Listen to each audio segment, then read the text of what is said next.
shall run. There can be no power greater anywhere beneath the sun. Yet what force on earth is weaker than the feeble strength of one? But the union makes us strong.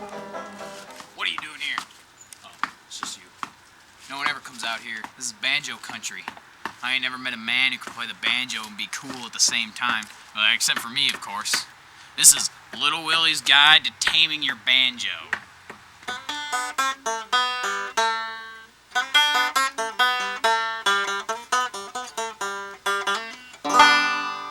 No messing around here. Banjo picking is serious business. This is the banjo player's bar exam. Question 1. Can you hold your banjo? If you can hold your banjo, you're already smart enough to play the banjo. Question 2.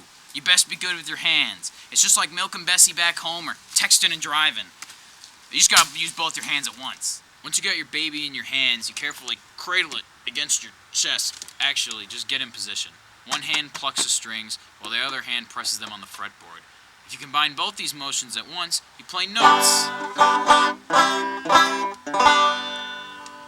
Notes aren't that hard. You remember your alphabet, don't you? Well, neither do I, but I think I can remember the beginning part. A, B, G, D, E, F, C. That's all we need. Those are all the notes I could find on this banjo. Each string on your banjo is assigned to a different note. Finding these notes is called tuning. If you ain't so good with numbers, you can remember the notes with this little rhyme. It's a damn good banjo day, because it always is. After you've found these notes with the aid of a real musician, you can start playing.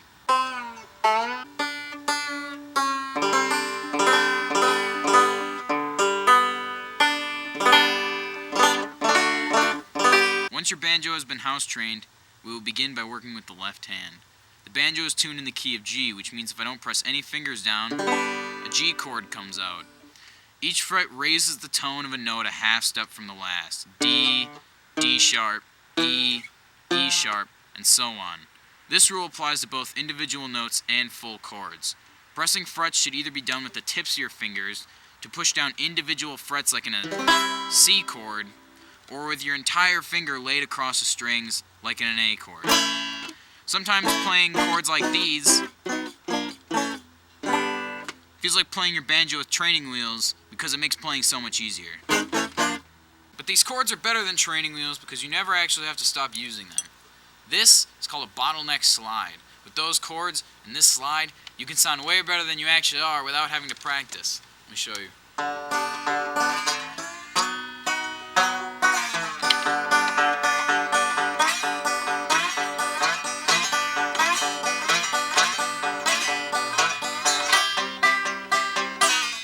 And I've never even played the banjo before. Combine the slide with the capo, and you'll actually really start to look like someone who knows how to play the banjo.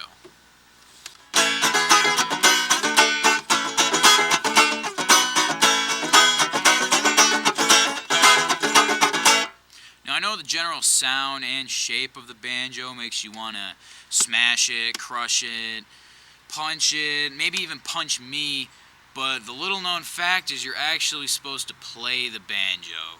You can play the banjo with your right hand over the right strings and your left hand over the left strings. And if you'd rather use a pick, you should probably just take the rest of your guitar and get out of here, because this isn't Big Willie's Guide to Girly Banjo Parties. We use our hands like a man. I really don't want to end up seeing you as a guitar player, so we're going to roll instead of pick. A roll is a repeatable series of notes you can play on the banjo to make anything more interesting.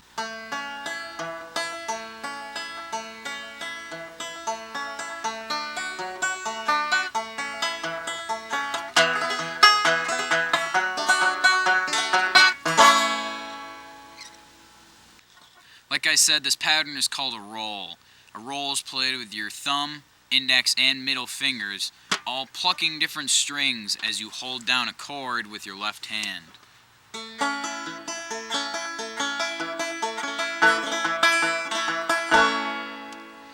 Rolls are pretty fundamental in banjo music, and it's only as hard as wiggling your fingers. Eventually the wiggling will make more and more sense, and you'll be rolling your banjo all the way home.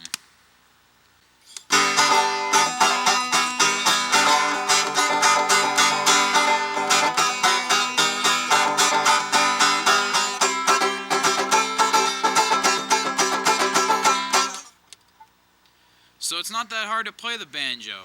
You'll have a lot more time to practice since you chose to play the banjo instead of having any actual friends. There are some downsides though.